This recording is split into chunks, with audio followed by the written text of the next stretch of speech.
Amém. Boa noite, queridos. A paz, sejam bem-vindos ao Vox. Amém? Vocês estão bem? Amém, graças a Deus. Continuamos a nossa série do Sermão do Monte. E eu convido você a abrir no Evangelho de Mateus, no capítulo 6. Faremos a leitura a partir do versículo 5.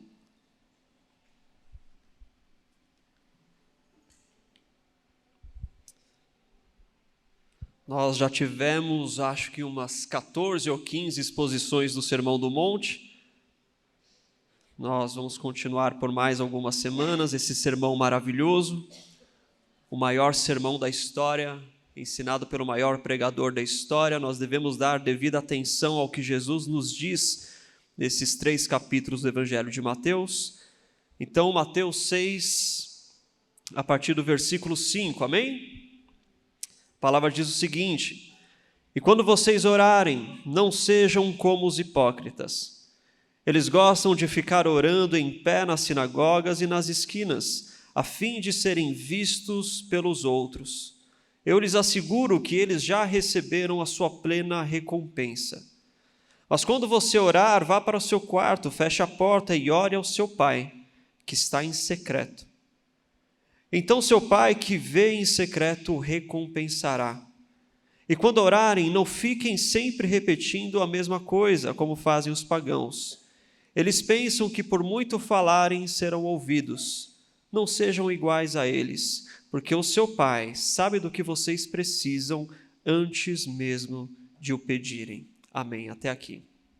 Fecha seus olhos. Espírito Santo, nós adoramos ao nome de Jesus. Pai, na sua presença nos encontramos nessa noite, clamando para que o Senhor abra o nosso entendimento. Pai, nós estamos diante da Tua Palavra, que a Tua Palavra venha sobre nós, que ela venha descortinar a nossa compreensão, que ela venha mudar a nossa forma de viver, que ela venha expor o nosso coração, expor as nossas fraquezas, expor os nossos erros, para que assim o Senhor possa operar através de nós e em nós, Pai. Nós colocamos essa noite diante do Senhor para que o Senhor governe sobre este lugar e a Tua Palavra cumpra todo o bom propósito para o qual ela é lançada, Pai. Em nome de Jesus, nós repreendemos toda distração, tudo aquilo que queira roubar a nossa atenção, tudo aquilo que queira tirar o que o Senhor está plantando nessa noite, seja repreendido em nome de Jesus. Essa noite é sua, essa noite pertence ao Senhor, as nossas vidas pertencem ao Senhor e nada vai nos tirar deste lugar. Essa é a nossa oração, esse é o nosso desejo, em nome de Jesus. Amém. Amém, queridos? Jesus, então, ele iniciou uma nova sessão no Sermão do Monte. No último culto, nós pegamos a primeira parte dessa nova sessão. Jesus já passou pelas bem-aventuranças, ele já passou pela questão do contato cultural dos discípulos com o mundo, ele já passou pela lei, ele já passou pelas interpretações equivocadas dos fariseus acerca da lei, nos aspectos morais, nos aspectos sociais. Ele falou sobre o ódio, ele falou sobre a ira, ele falou sobre a vingança, ele falou sobre o adultério, e agora Jesus está falando de aspectos espirituais. Ele começou essa sessão falando sobre as sobre o que você dá ao pobre, a sua oferta ao pobre, o seu auxílio ao necessitado. Agora Jesus ele está falando acerca da oração e posteriormente ele vai falar acerca do jejum. Jesus está tocando em 3 pontos que são essenciais e se tornaram de grande valia para o mundo judaico naquele período. O dar esmolas, o orar e o jejuar se tornaram de grande valor, principalmente depois do cativeiro babilônico. Lembre-se, quando o povo estava no cativeiro, não havia o templo, não havia sacerdócio, não havia o sacrifício.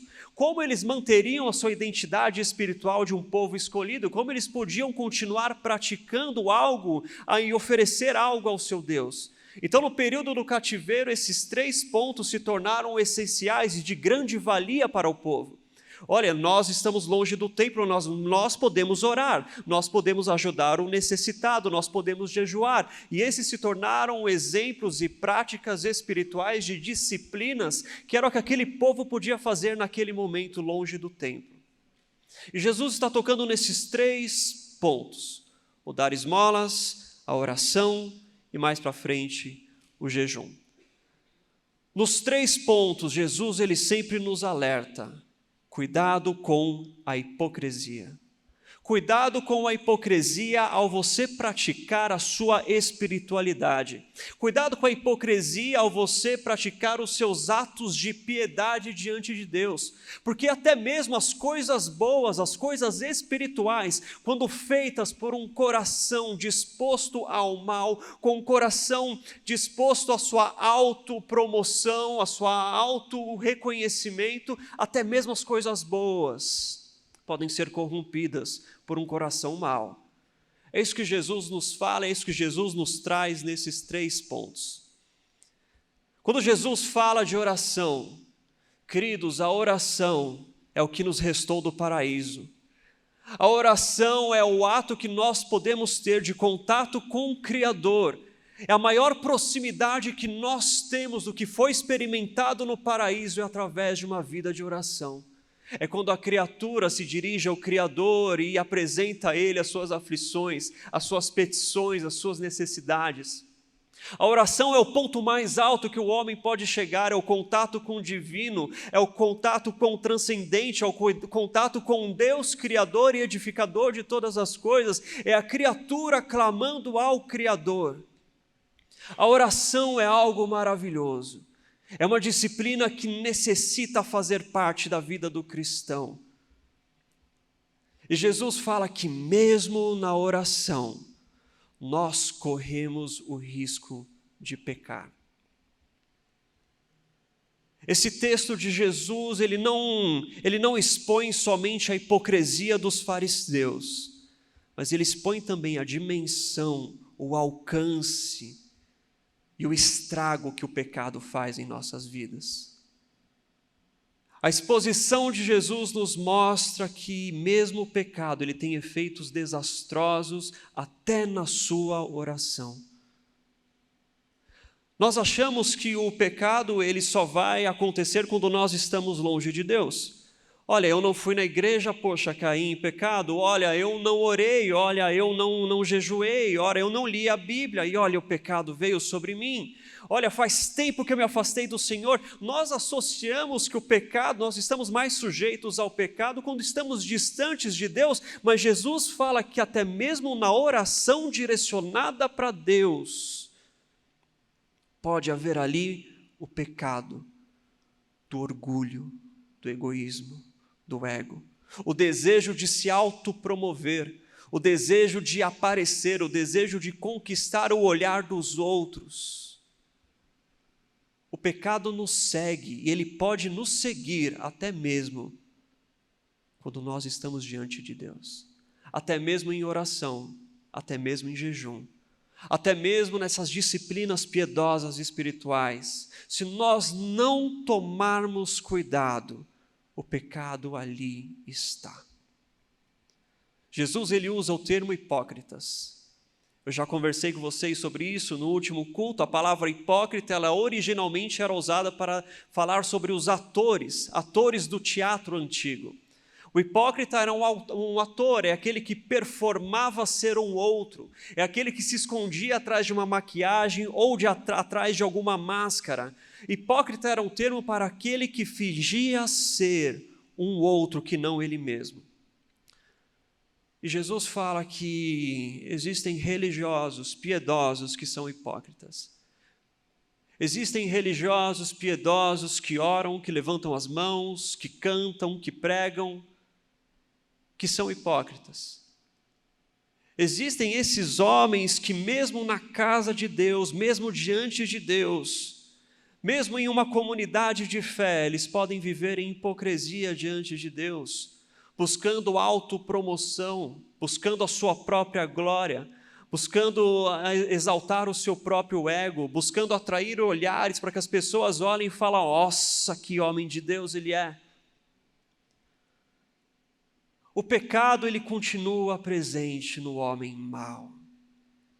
E se nós não tomarmos cuidado, ele vem de forma tão sutil. Porque o pecado ele nunca começa de uma maneira espalhafatosa. Ele começa nas sutilezas. Ele começa nas pequenas coisas. O pecado da hipocrisia, ele começa naquele primeiro momento onde você percebe que alguém está te olhando e você levanta a mão, chora, se ajoelha. Às vezes, naquele pequeno momento, você fala, opa, estou sendo notado. É algo que talvez os outros não percebam, mas você sabe quando você ultrapassa essa linha. Nós sabemos quando nós ultrapassamos essa linha, nós estamos sujeitos ao pecado, mesmo ao praticar a nossa espiritualidade diante de Deus. Nós estamos sujeitos a uma vida hipócrita, mesmo dentro da igreja. Querido, se isso não causa constrangimento a você, eu não sei o que vai causar. As palavras de Jesus aqui são muito duras e enfáticas. Hipócritas, vocês fingem ser o que não são. Vocês performam algo a mais, algo além do que você é. Vocês usam das práticas espirituais, do nome de Deus, da sua posição, do seu cargo na igreja, para tentar promover o seu próprio nome. Você finge e se convence de que está adorando a Deus, mas no fundo você adora a si mesmo. A palavra de Jesus, ela é muito dura. E o pecado está aí, queridos. Enquanto nós estivermos nessa terra, nós estamos sujeitos à influência do pecado. Mas glória a Deus que virá o dia em onde nós seremos glorificados e nós habitaremos em um novo céu, onde não mais haverá a presença do pecado, mas até lá, faço de Paulo as minhas palavras, que miserável homem que eu sou, quem me livrará do corpo dessa morte?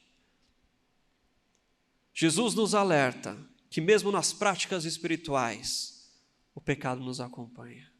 Se você não tomar cuidado, se você não sondar o próprio coração, as suas próprias intenções, o pecado pode tomar forma, tomar corpo. E quando você vê, você finge ser alguém que você não é.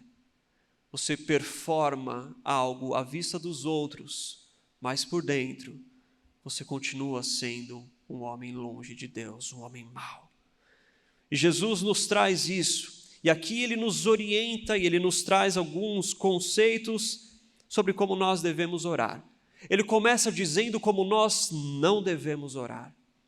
Quando vocês orarem, Jesus ele não está falando de algo que você vai fazer daqui para frente. Ele está falando de algo que já era costume de ser feito. Por isso que ele fala quando vocês orarem, porque já era uma prática. O que se espera de um cristão que passou pelo monte das bem-aventuranças, que foi transformado pelo Espírito Santo, que tem fome e sede de justiça, o que se espera de alguém que já foi transformado pelo Sermão do Monte é que ele tenha uma vida de oração.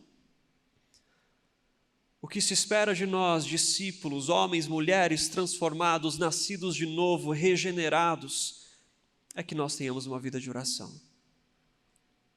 E Jesus ele fala, quando vocês orarem, presumindo que você já ora. Eu espero que todos nós tenhamos essa vida de oração, porque é para nós que Jesus está falando agora. Quando vocês orarem, não sejam como os hipócritas. Eles gostam de ficar orando em pé nas sinagogas e nas esquinas, a fim de serem vistos pelos outros. A esquina, algumas versões trazem nas praças ou no canto das praças. O canto da praça ele é uma esquina, era um local onde as pessoas passavam, onde havia mais fluxo de pessoas. Então o fariseu, aquele religioso, ele queria se mostrar um homem que orava, um homem piedoso, e ele ia para os cantos das praças, estendia as mãos e orava. A oração naquele período havia momentos de oração pública, momentos de oração conjunta. Por vezes havia um jejum conjunto que era solicitado e tocavam trombetas no templo e era um momento de você parar e orar. Havia o costume também na hora do sacrifício, às 3 horas da tarde, a nona hora, onde o sacrifício era oferecido e você tinha que ir ao templo orar. E alguns desses homens não conseguiam chegar até o templo para orar, então eles paravam no meio do caminho, na praça, estendiam as mãos e oravam ali, para que todos vissem que homens piedosos eles eram. Quando nós vamos enxergar, quando nós vamos ver Pedro e João indo ao templo, lá no livro de Atos, eles estão indo ao templo para orar à 9ª hora, porque era um chamado para que os judeus orassem naquele período. Jesus ele não está contestando aqui a oração pública, ele não está falando que nós não podemos orar em espaços públicos. Não é isso que ele está fazendo, porque no livro de Atos nós vemos diversas orações feitas de forma pública. Nós vemos Pedro e João indo ao templo para orar como o costume dos judeus. O que Jesus está questionando aqui é a intenção do coração dos homens que querem ser vistos pelos outros. Na sinagoga, primeiramente, era costume, a prática era se orar sentado. Mas com o tempo, homens começaram a orar de pé, como uma forma de serem notados. Era normal o dirigente da sinagoga escolher alguém para conduzir a oração. Jesus está falando que esses homens ficavam de pé para serem vistos pelos outros dentro da sinagoga. Provavelmente mudavam até o tom da voz na hora de fazer oração. Nós vemos muito isso, às vezes nós nos deparamos com isso. Na hora de orar se muda o tom da voz, se muda a postura, se mudam os trejeitos. Se usam frases clichês para que você seja aprovado pela audiência. Se usam formas retóricas, se usam termos, se usam fervor no momento certo, no final da frase ou naquele momento ápice para que você seja aprovado pelos outros. Jesus está falando, tais homens buscam a aprovação de homens. Tais homens fazem do local público um palco para serem vistos. Tais homens fazem do ambiente público das praças e da sinagoga, das praças e da igreja para serem vistos, notados, como se holofotes estivessem nele naquele momento. E ele não busca a aprovação de Deus, ele busca a aprovação dos homens. Por isso ele muda todo o seu comportamento, todos os seus trejeitos, o seu tom de voz e entoa uma oração maravilhosa e bonita. Para os homens, que homem maravilhoso! Olha como ele é um homem de Deus. Olha como ele fala, olha como ele ora. Olha que intimidade esse homem deve ter com Deus. Mas para Deus, esse homem não vai receber recompensa nenhuma. Jesus fala que a única recompensa de tais homens é o próprio aplauso dos outros. Não pensem tais homens que vão receber de Deus alguma outra recompensa, pois eles já receberam. Se você busca aplausos, a sua recompensa é o aplauso. Se você busca ser notado, a sua recompensa é ter sido notado.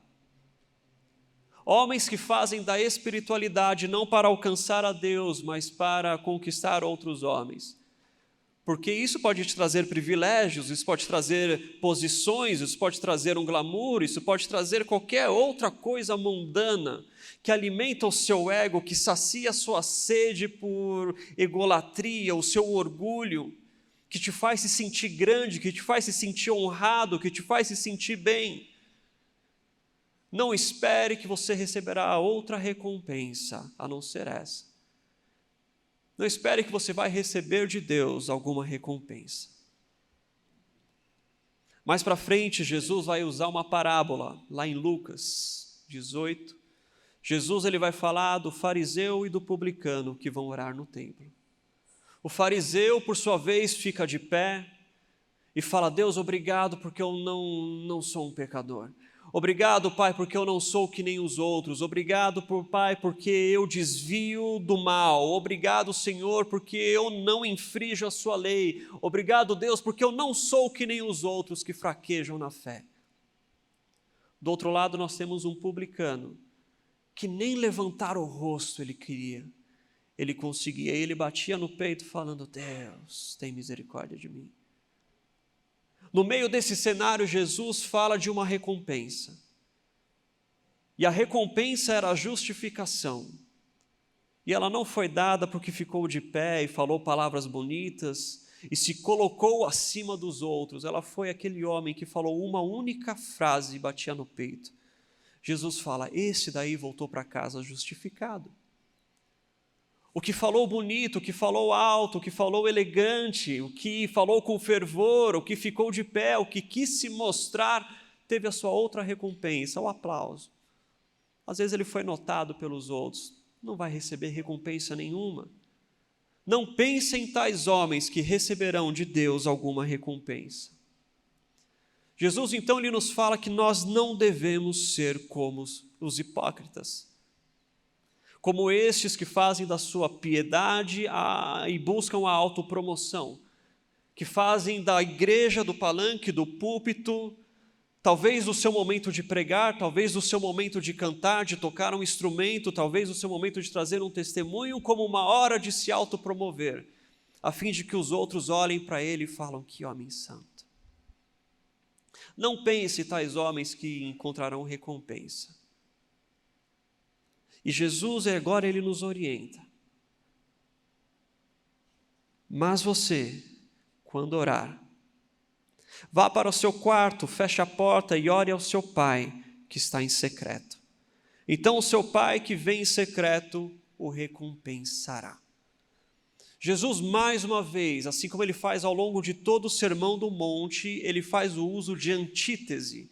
Ele mostra lados opostos, ele mostra lados que contrastam. Se por um lado o fariseu ele estava nas esquinas, lugar de maior movimento, de maior visibilidade pública, por outro lado Jesus fala que o discípulo, aquele que quer realmente orar a Deus, ele está no lugar onde ninguém o nota e ninguém o vê.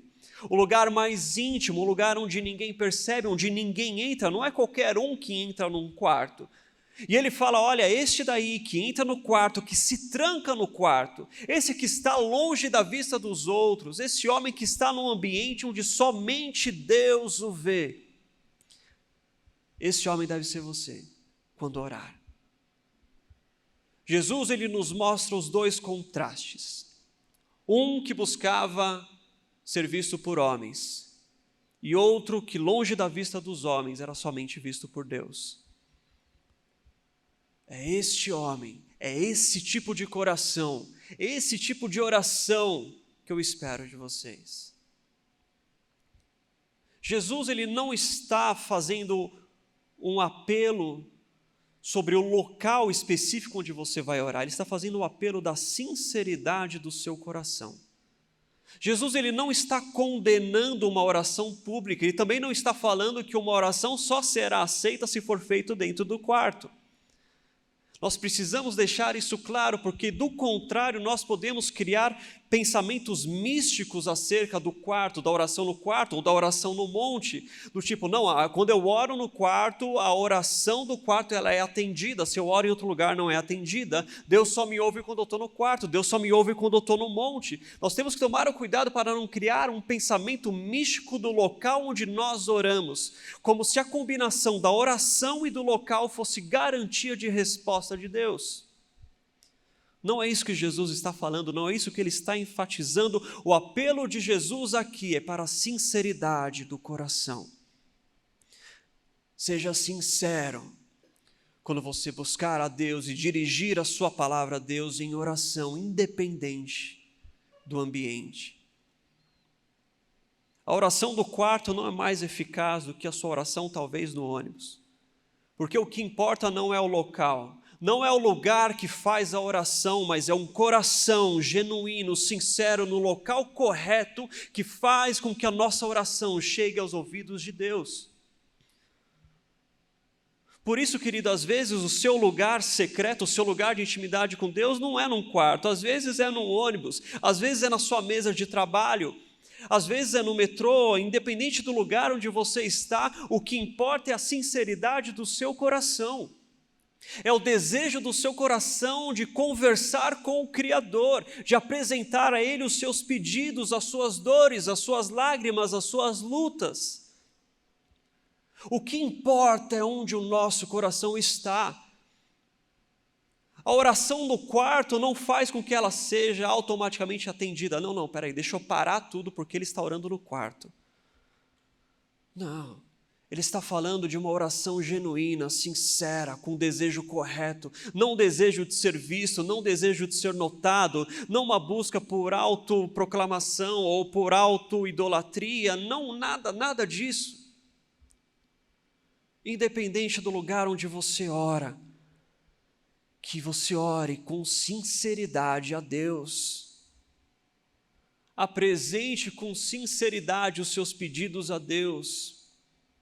Que o seu interesse ao orar e ao elevar a sua palavra ao céu seja somente Deus e nada mais. E assim, meu querido, o seu lugar secreto pode ser onde você estiver, porque o que importa é o seu coração e a sua intenção para com Deus. Porque do contrário, o hipócrita, ele pode ser hipócrita no púlpito, ele pode ser hipócrita na praça, mas ele também pode ser hipócrita no quarto. Isso não garante que ele deixe de ser hipócrita. Ele pode ser hipócrita no monte, você pode estar lá no monte orando, gritando, pulando, que homem espiritual, ele está sendo hipócrita. Isso não garante que você seja sincero. O hipócrita é hipócrita dentro do quarto, em qualquer lugar. Mas o que Jesus nos orienta, o que Jesus quer nos ensinar é que o que importa para Deus é uma oração sincera, genuína, de alguém que realmente tem interesse em entrar em um contato com o Criador, em um ambiente de comunhão com o Criador, alguém que deseja ter um relacionamento pessoal com um Deus pessoal, um Deus que te vê quando ninguém mais te vê. Porque o Senhor, Ele te vê no secreto. O Senhor vê o secreto e Ele vê os seus segredos. O Senhor te vê por completo, Ele vê o seu coração quando ninguém vê. Ele sabe o que você passa quando ninguém sabe. Ele sabe as lágrimas que você derrama quando ninguém mais sabe. Ele sabe as lutas que você enfrenta quando ninguém nem imagina. E é com essa disposição, inclinação de coração que nós devemos apresentar as nossas súplicas a Deus. Por isso não se apegue tanto ao local, porque o que Jesus está fazendo aqui é uma antítese. Se apegue ao seu coração, à sua intenção ao orar a Deus. E você receberá a recompensa de um Deus que te vê em segredo, quando ninguém vê. De um Deus que te nota quando ninguém nota. Essa é a orientação de Jesus nesse primeiro ponto. Não sejam como os hipócritas, não sejam como os religiosos, que gostam de ser vistos e usam da oração como meio para serem vistos, mas sejam como os sinceros, que não se importam com os olhares de ninguém à volta, só se importam em ser visto pelo Deus vivo e Criador de todas as coisas. E esse daí é alguém que busca um Deus em secreto, com a certeza de que Deus o vê. No segundo ponto, Jesus orienta acerca dos pagãos. Agora ele vai falar dos outros povos. Quando orarem, não fiquem sempre repetindo a mesma coisa, como fazem os pagãos. Eles acham que pelo muito falar serão ouvidos. Era comum povos antigos usarem diversas orações já programadas, principalmente povos politeístas, ou seja, eles repetiam sempre a mesma oração, somente mudando o nome do Deus para o qual ela era direcionada. Então eles tinham 15 deuses, o mesmo pedido era feito cada hora no nome de um Deus. E eles repetiam, quem sabe de algum Deus vai ouvir a nossa oração. Para a nossa cultura ocidental isso parece distante, mas numa cultura oriental os mantras, essas repetições têm a sua importância para eles. Eles acham que de tanto falar, a sua oração talvez grave mais no seu próprio coração, ou uma hora você vai incomodar tanto a Deus, ou uma hora você vai achar o Deus certo que vai te responder.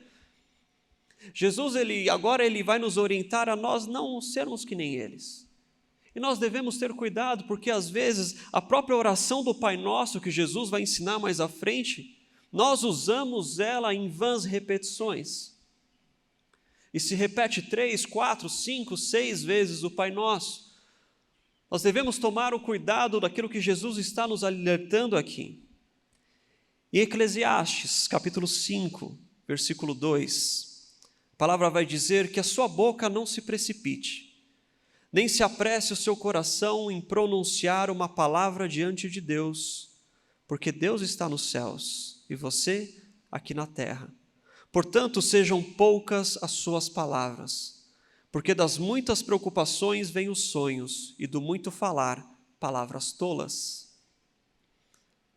O que a orientação que a Bíblia nos dá, então, a nós orarmos a Deus, é nós evitarmos sermos que nem os pagãos, vãs repetições. Mas nós precisamos ponderar o que Jesus está falando aqui, porque nós não podemos achar que a repetição, Jesus ele está sendo contra você insistir em uma oração. Quando Jesus fala para você não fazer vãs repetições, Ele não está falando que você não deve insistir em oração, Ele não está falando que você deve perseverar em oração. A palavra nos mostra diversos casos de homens que insistiam em oração. Abacuque vai gritar aos céus e falar: Deus, até quando o Senhor vai ficar em silêncio diante da minha súplica?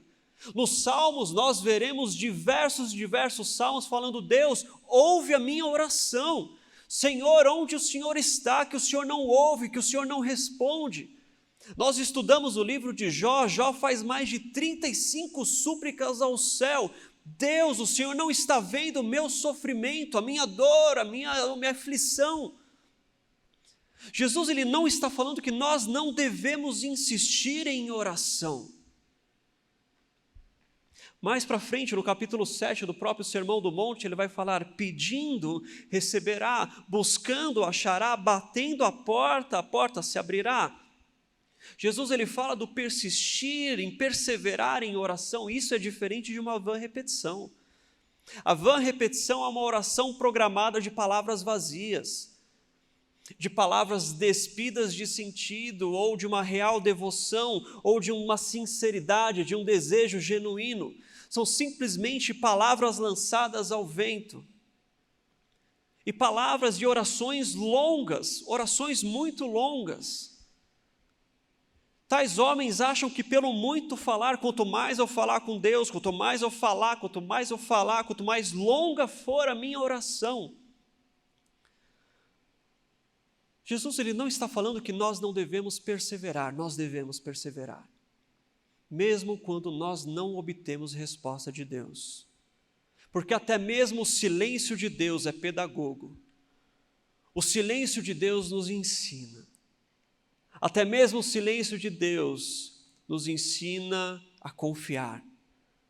O silêncio de Deus nos ensina a perseverar. Nos ensina a sondar as nossas próprias intenções. O silêncio de Deus nos ensina a persistir em nossa súplica, em nós apresentarmos a Deus argumentos. O silêncio de Deus nos molda. O silêncio de Deus nos transforma. No livro de Jó, de todas as súplicas que Jó fez, Deus não respondeu nenhuma. Mas quando nós lemos o livro e nós tivemos a série de Jó, nós vemos que Jó foi crescendo em fé, conforme se passavam as suas respostas para os seus amigos. No silêncio de Deus, você pode crescer em fé, porque o silêncio de Deus nos ensina a continuar acreditando, a continuar confiando, a continuar apresentando as nossas súplicas. O silêncio de Deus não significa que Ele é indiferente ao seu pedido. O silêncio de Deus não significa que Ele virou o rosto para você. Às vezes o silêncio de Deus é para que Ele dê tempo de você perceber que aquilo que você está pedindo é mal. E graças a Deus porque Ele não responde todas as nossas orações. Porque muitas vezes pedimos e depois falamos: Deus, obrigado. Porque o que eu pedi provavelmente me afastaria. O que eu pedi provavelmente me levaria para outro lado. O salmista vai dizer: Pai, me dê somente o necessário. Ouve a minha oração e responda somente o necessário. Para que eu não corra o risco de, ao ter as coisas, eu me esqueça do Senhor. Graças a Deus por orações não respondidas. Porque assim nós somos aperfeiçoados, assim nós crescemos em fé, assim nós somos moldados, assim nós aprendemos a confiar e a perseverar na oração. Nós precisamos continuar orando. Ramon, eu não tive resposta, ore mais. Revisite o seu coração. Ore mais acerca da palavra, apresente a sua súplica de uma nova forma. Ramon, por que Deus demora para responder? Porque Deus, Ele quer o quê? Ele quer saber até onde a gente consegue ir? A resposta é que não, Deus não precisa saber até onde você consegue ir. Quem precisa saber é você. Até onde você consegue ir com o Pai que você tem. Porque Jesus, em todo momento, Ele fala, quando você orar ao seu Pai. Sabe quando você é criança e você chega para o seu pai e pede alguma coisa, fala, pai, deixa eu brincar lá? E seu pai fala, não, filho. Aí você fala, pai, por favor, pai, está todo mundo brincando. Não, filho, não, aqui não. Pai, mas por favor. Aí o pai fala, tá bom, vai lá. O que a criança fala? Eu sabia que você ia deixar. A criança conhece o pai que ela tem, ela sabe até onde ela pode ir com seus pedidos. É interessante quando Jesus ele se depara com aquela mulher sírio-fenícia, que chega para Jesus e fala, Jesus, a minha filha está doente. Jesus fala, eu vim para as ovelhas perdidas de Israel. Aquilo lá já poderia ser um bloqueio, já poderia afastar aquela mulher totalmente. Ela não parou, ela ajoelhou. Fala, Senhor, cura minha filha. E aí Jesus já vem com mais explicações. Olha, não é certo eu tirar da mesa para dar aos cachorrinhos.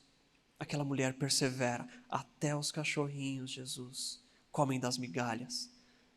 E Jesus fala, vá, sua filha já está curada, a tua fé te salvou. Esse é um exemplo de até onde nós conseguimos ir com o Pai que nós temos. Como nós devemos perseverar. Porque Jesus ele não queria saber até onde aquela mulher poderia ir. Deus é onisciente, Ele não precisa saber até onde você vai com as suas orações. Quem precisa saber é você. Até onde eu consigo ir com o Pai que eu tenho. Por isso, Jesus ele não está falando contra a persistência, a perseverança na oração. Ele está falando contra as vãs repetições. Repetir palavras sem sentido, vazias, orar somente por orar, orar somente para bater um cartão e falar, olha, eu orei. Mas a Bíblia também ela não fala acerca do tempo correto para a oração. Ela não fala, olha, você tem que orar 30 minutos. Do contrário, não vale. A Bíblia não dá essa orientação. Quando a palavra vai falar orai sem cessar, está falando de você ter uma consistência na sua oração. O orar sem cessar é você não deixar de orar, é você perseverar na oração, é você ser constante naquilo que você ora, é você ser constante numa vida de oração. Não significa que você tem que orar 24 horas por dia sem parar. A Bíblia não coloca esse tempo, esse prazo estipulado, esse tempo de oração. O publicano, na palavra de Jesus, orou uma frase e bateu no peito, e ele recebeu a recompensa. Não é o tempo também que faz a oração, queridos. É uma petição sincera, genuína, que apresenta a Deus as suas necessidades. Sem vãs repetições, sem palavras tolas, sem palavras vazias, mas uma oração genuína, assim como Eclesiastes nos diz, com poucas palavras diante de Deus. Seja direto, seja sincero, você está falando com o Pai. Jesus traz o relacionamento de um Deus soberano para o relacionamento de um pai com o filho. Isso muda a forma como nós nos relacionamos e como nós pedimos. Jesus nos fala nesse sentido de que o nosso Deus é um Deus tão pessoal quanto um pai, que gosta de ser requisitado, que gosta de ser solicitado. E Jesus, ele termina dizendo, eles pensam que por muito falarem serão ouvidos, não sejam iguais a eles, porque o seu Pai sabe do que vocês precisam, antes mesmo de pedirem. Esse é um Deus pessoal. Ele sabe o que você precisa. É um Deus que sabe o que você está passando. É um Deus que sabe a luta que você enfrenta, é um Deus que sabe as necessidades que você tem. Ele sabe exatamente o que você precisa. Ele sabe exatamente as dores que você enfrenta, Ele sabe exatamente o sofrimento que você passou, o luto que você passou, a mágoa que você passou. Ele sabe do que você precisa, das suas necessidades. Este é um Deus que se mostra um Deus que não perdeu o controle de nada. É um Deus que sabe as necessidades, Ele não perdeu as rédeas da sua vida, Ele não perdeu as rédeas da minha vida. É um Deus que nota, é um Deus pessoal, é um Deus que vê, é um Deus que conhece, é um Deus que sabe. E é com a certeza de que Deus o sabe, que eu então apresento as minhas súplicas. É com a certeza de que Deus está no controle da nossa vida, da nossa história, dos nossos momentos de crise, dos nossos momentos de enfermidade, é com a certeza de que Ele não perdeu o controle, que eu me tranco no meu quarto e em poucas palavras apresento a minha súplica para Ele. Por isso, quando você orar, queridos, tenha em mente que Deus sabe. Você não vai pegar Deus de surpresa com a sua oração. Você não vai pegar Deus de surpresa quando você desnuda o seu coração diante dEle. Ele já sabe. Ele quer ouvir. Porque Ele quer fazer. Porque Ele quer operar. Então, quando você orar, não seja como os hipócritas, mas seja sincero. Mostre a Deus quem realmente você é. Não quem os outros acham que você é, mas quem realmente você é. Que o Senhor possa desnudar completamente os nossos corações diante dEle, para que não haja falsidade e nem mentira. Mas que nós possamos nos mostrar a Deus, mesmo que é longe da vista dos outros, com a certeza de que Deus te vê em secreto e de que Deus sabe o que você precisa antes mesmo de você pedir. Ele não é indiferente, Ele é pessoal. Deus, Ele não é indiferente, alheio à sua dor. Ele é pessoal e Ele sabe. Isso é tão confortante. Porque se por um lado os pagãos precisam orar a diversos deuses para ver se algum deles o atende, Jesus nos fala, não, o único Deus que existe, o Deus Criador, você não vai despertar a Ele com a sua repetição. Ele já está atento, Ele já sabe, Ele já nota, Ele já vê, mesmo que ninguém veja. Mesmo que você não consiga colocar em palavras a sua angústia, Deus, Ele já sabe o que você precisa. Mesmo que você não consiga traduzir o tamanho da sua dor para Deus, Ele sabe o que você precisa. Então ofereça a sua oração a Deus, a sua súplica, os seus pedidos, com a certeza de que Deus te vê e de que Deus lhe dará recompensa por se mostrar, se desnudar, abrir o seu coração para Ele em sinceridade. E o Deus ouve a sua oração e responderá a sua oração. Às vezes demora, mas a mesma demora ela nos ensina. Persevere, não desista, persista com Deus, com a certeza de que Deus te vê e Ele está no controle de todas as coisas. Amém. Fique de pé, vamos orar.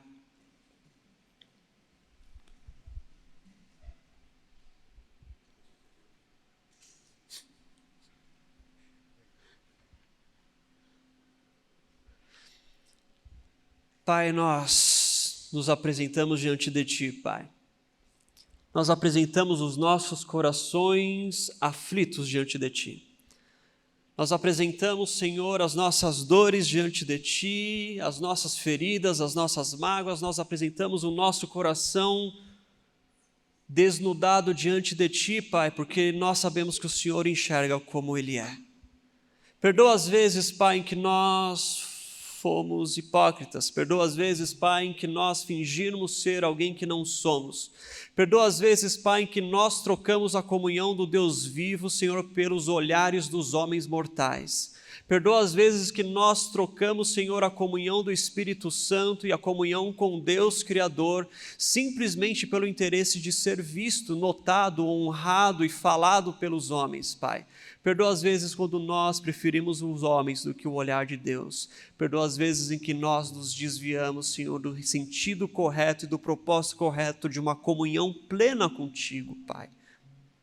Senhor, que o Senhor nos ensine a orar como nós devemos, que o Senhor nos ensine a apresentar as nossas súplicas diante de Ti, que o Senhor nos ensine, Pai, a orar com sinceridade, com verdade em coração, com verdade nas nossas palavras, Pai, que o Senhor nos ensine, Senhor, a preservar e a buscar pelo secreto, pelo lugar, pelo Senhor, pelo momento, Pai, onde nós estaremos somente contigo, Deus. Não importa os ruídos do mundo, o que nós queremos é estarmos somente contigo, Pai. Senhor, perdoa as vezes em que nós duvidamos de que o Senhor estava ouvindo as nossas orações. Perdoa as vezes, Pai, em que nós fraquejamos diante do silêncio. Perdoa as vezes, Pai, onde nós simplesmente desistimos porque não tivemos a resposta que nós queríamos. Perdoa dessas vezes, Pai, porque nós somos tolos. Mas que o Senhor nos ensine, Pai, a Te olhar realmente como o Pai que o Senhor é. Que nós possamos aprender a ser, Pai, como os filhos que perseveram, que insistem, que apresentam, que confiam, que encontram a segurança que precisam no Pai que tem. Ensina-nos, Pai, a termos essa confiança, ensina-nos, Pai, a ter essa certeza de que o Senhor sabe das nossas necessidades, Pai.